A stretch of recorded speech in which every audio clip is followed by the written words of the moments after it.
এদিকে আসেন, এদিকে আসেন, এইখানে ছাওয়া আসুন দাদা, ছাওয়া।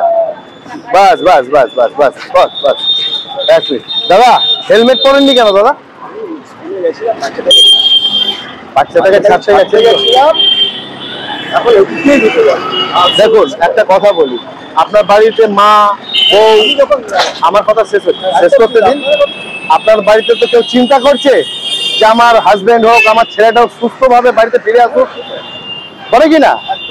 আপনার শরীরে যদি চোট লাগুক কিচ্ছু হবে না, কিন্তু মাথায় একটু লাগলেই কিন্তু শেষ। আমরা কিন্তু শোনেন দাদা, এক মিনিট, আমরা কিন্তু সচেতন, আমরা সচেতন সবসময় করছি। আপনি গাড়ি নিয়ে ঘুরলে পরে আপনাকে নিয়মটা মেনে, ট্রাফিক রুলসটা মেনে চলতে হবে। আপনার বাড়ি যেখানেই হোক, আপনি মেনটেন করছেন না তো আপনার বিপদ, আপনার পরিবার দুঃখ যদি আপনার কোনো কিছু হয়ে যায় বলুন।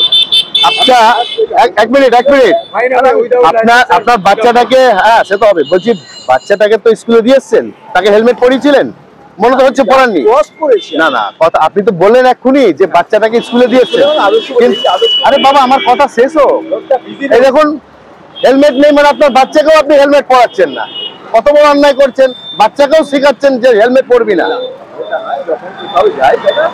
Helmet must.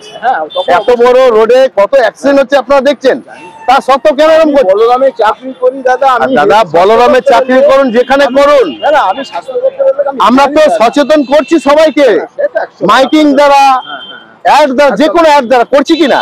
তারপরে যদি আপনারা না মানেন দুঃখজনক ব্যাপার, আপনার গাড়ি একটা ফাইন হবে দাদা উইদাউট হেলমেট। এটা করলে বললে না, এই সচেতন না করলে আপনারা শুনবেন না তো।